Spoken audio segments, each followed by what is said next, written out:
Okay, guys.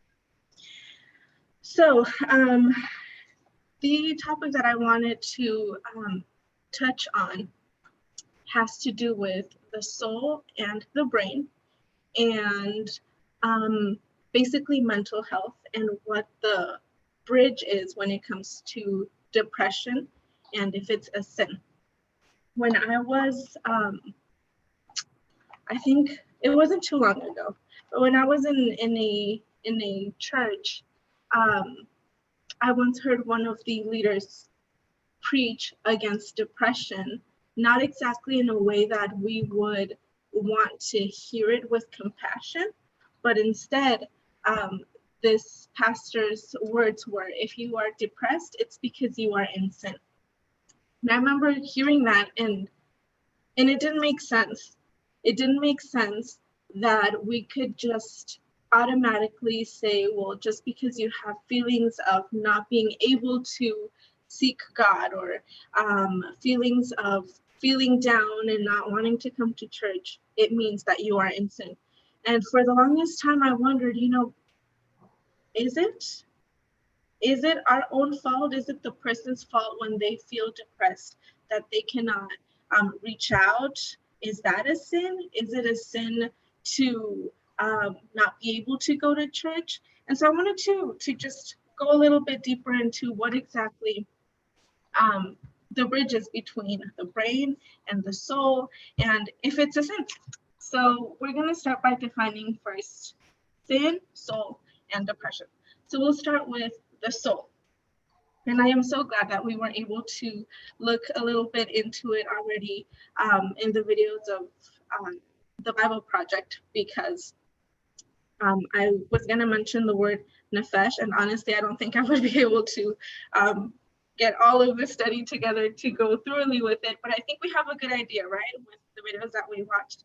And I'm just going to read really quickly what Jupert Cali said in her study titled What Makes Us Human and Why It Is Not the Brain.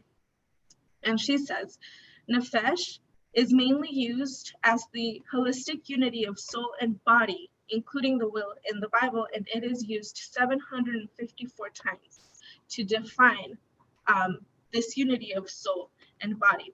She also says it is the soul that has the capacity or power to direct the body. I think we all know what Genesis 2:7 says in regards to us as human and how God gave us life. Yes, we were formed from dust. We were not called into the word just left my brain, into existence. Just as like the trees and nature and the stars came to be, God created us himself. But before we were living, breathing humans, we were basically just the body. We were just the shape, the form, and it wasn't until he breathed into us that we became living beings. Matthew Henry in his commentary says that as God, as the breath of God entered us, it is that the origin of the human soul came to be, meaning that we proceed directly from God, and therefore only God can renew our soul.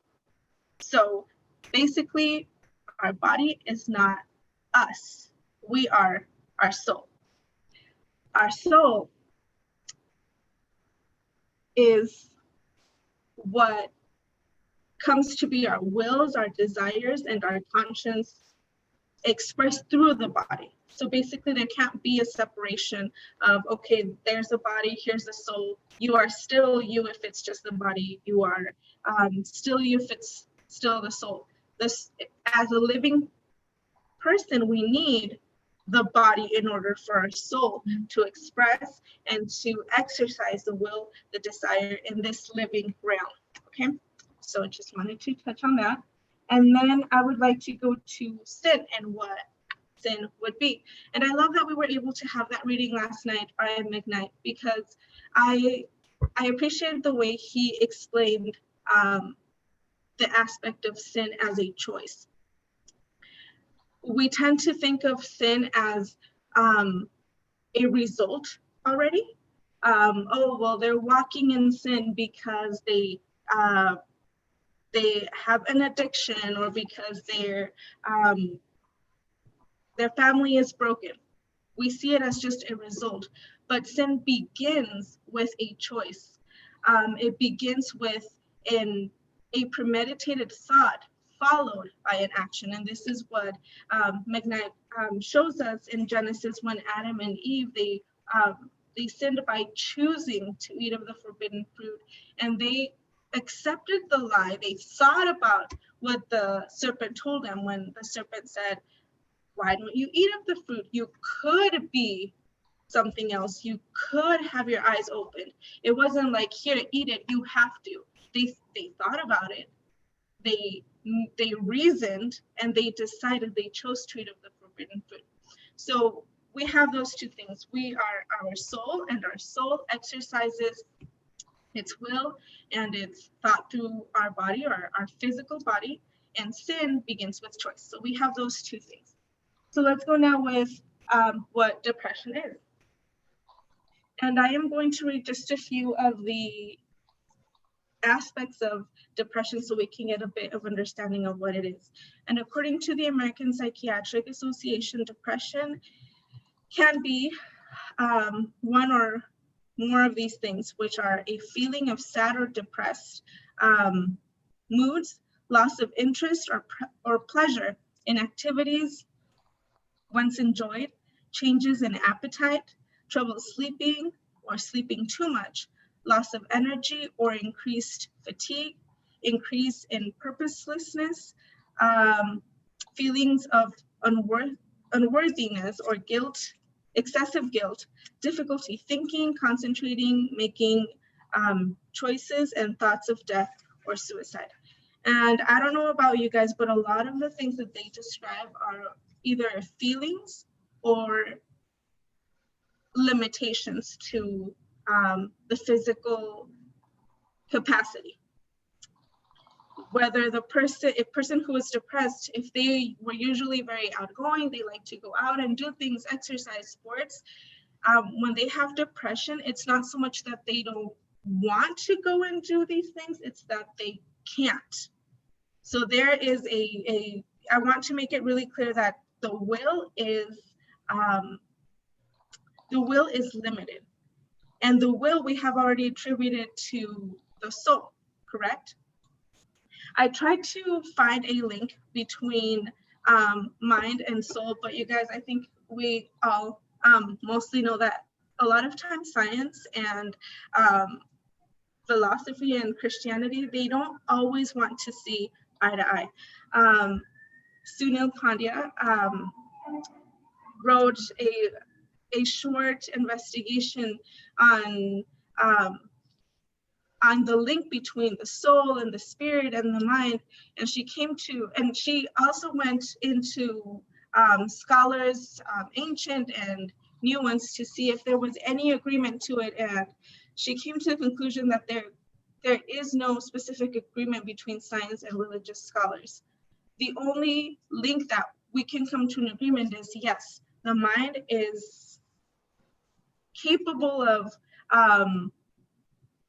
leading our feelings or of limiting our feelings, but science will not, they have not come to the conclusion that the soul is linked to the mind. And I just want to read really quickly a little piece of this book, Psychology Through the Eyes of Faith, where it talks about the brain and feelings. And it says, changes to the brain by damage or disease result in changes in thinking, feeling, and behaving. We know that particular types of brain damage have predictable effects on thoughts and emotions, and that manipulating a person's brain can manipulate the person's mind, moods, and motives. And we are learning how abnormalities in the brain's chemical messengers are involved in psychological disorders such as depression and schizophrenia. With such findings comes hope that alterations in brain chemistry may alleviate emotional suffering. So science confirms that the brain does have to do with our emotions, our feelings, and our will. In the Bible, we find that the soul has to do with the emotions, the will, and how we express ourselves. So since science does not want to agree with the Bible that that the soul is what God wants, what we are, our essence. Instead, there's mainly we'll say, the brain. If it's brain dead, then you're gone. There's nothing else after death. It leaves us to bring a conclusion. Okay, so how can we bring together the mental illness that depression is with what sin is? And let's just look at it this way, you guys. Our soul needs our body in order to function. Our soul needs, in the physical realm. After death, obviously, our soul will still keep going. But in our physical realm, our souls needs our body in order to express themselves, in order to connect with each other. We need our bodies. We need to be able to express ourselves. But if our body is damaged, it is not as easy for our souls to be able to express themselves, to move, to act, for us to be living. If depression is a result of a damage of the brain, of an imbalance in the brain, and it limits our will, then I believe that we cannot say that it is a sin, because we are not choosing to not seek God. We're not choosing not to go to church. We're not choosing not to reach out.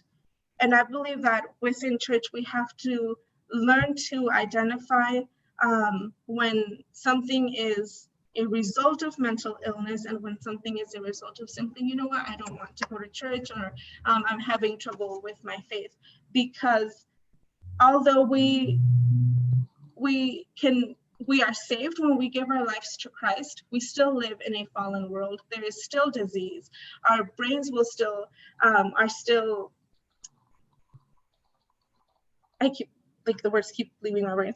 Our brains, our physical bodies can still be damaged. And if that does not allow our souls to be able to fully have its capability here in the physical realm, then we cannot say that it is out of will when somebody is depressed, that they are not seeking the Lord.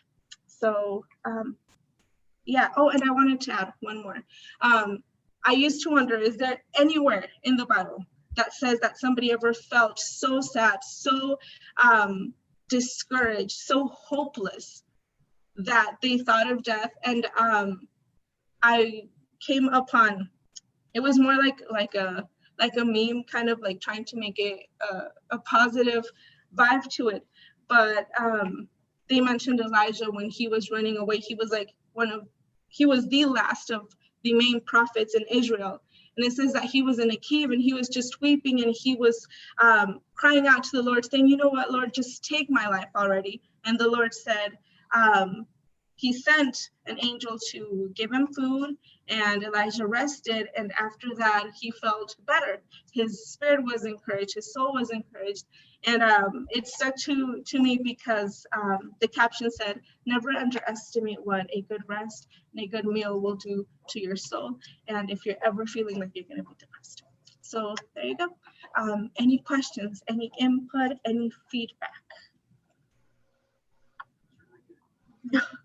Thank I'm always you. wondering about that too.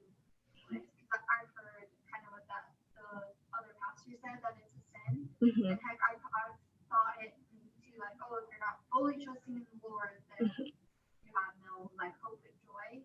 But when you go to science and see that it's an actual illness, really, and not, Yes. So Hannah says that she has wondered it as well, and she recalls that many times pastors will say, well, your hope has to be in the Lord. And yes, Hannah, I have heard that. And I truly believe that, like any other disease, like any other sickness or anything else that we bring to the Lord, yes, he can bring healing because God is all powerful, but he also will allow us to walk through things that we may not understand. And it's up to him if he's going to heal us from either a sickness or a mental illness. He can, but that's not the question at hand, is will he? And I think that it all comes down to, okay, what can I learn in this moment through this? So yes, I agree. Yes, Tim. I've always thought of something like depression, which I suffer from, and I realize it's still an ongoing problem when you brought the list. I was like, oh boy, that's a lot of things I have. But I always thought it as a result of the sin, not the sin itself. Because when you think about it, it's like sin is like tripping on a branch, and the depression is like the skull fracture you get when you hit a rock. It's an emotional wounding, and that's what God helps you with. I think it really helps to see it as in a comparison to a physical damage. It really helps you understand it. Yeah, I think that's really good. Do you want to share? Do you want me to turn it around so you can share that? Sure. So they can hear you.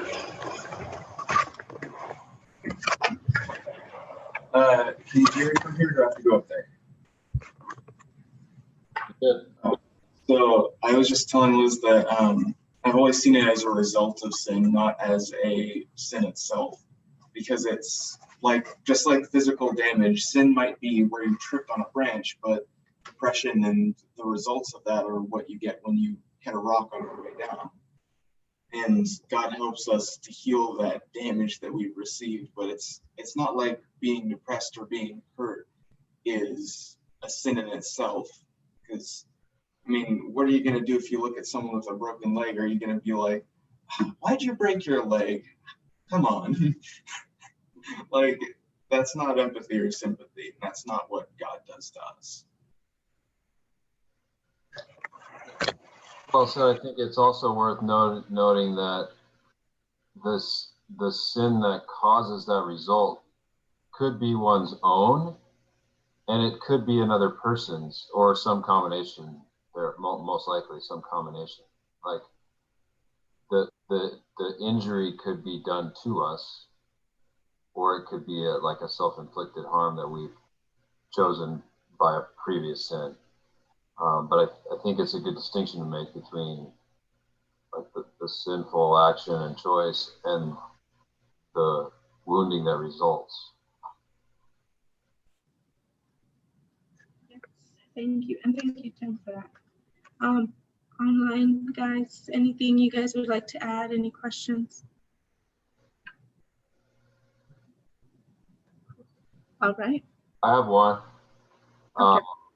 You said when you were defining soul, Mm-hmm. you talked about the holistic unity of the soul and the body as nefesh, and the soul directing the body. I kind of suspect an answer based on what you said in the rest of your presentation, but does the body sometimes direct the soul? I didn't look into it a lot, but I did kind of wanted to make a connection when it comes to depression, because obviously when your brain has an imbalance, it does affect your feelings, it does affect your actions. And super honest, I did not look into that. And all I know is that, at least in my conclusion, is I believe that that's where we have to have a super great dependence on God, and teach our church members to depend completely on him, so that when we do find ourselves with illnesses like these where we don't understand fully, to either say it's because I am not near God enough, or it's because it's a chemical imbalance, that we are close enough to him that at least we can depend on him and have a direct guidance from the Lord in what we do, and not end up doing something that would harm our bodies, or try to the worst that can come from depression is suicide, because that would be absolutely tragic, to lose all hope so much that we do allow our our soul to then, our brain to then affect our soul instead of our soul directing our brain. Yeah, I mean, that's the ultimate way in which the body would be harmful, destructive to the human soul. So, yeah, I think it's important to, you talked about how those two interact, and I think that in a sense, the power goes both ways. The paradigm that has been pretty common in Western culture is that the soul or the mind is supposed to be the captain of the body. Like we're these, like it's almost like the mind or soul is imprisoned. Plato said the soul's imprisoned in the body, and basically you have to learn to tell your body what to do. And I guess that acknowledges that at some level, the body kind of tries to boss around the entire person, like with our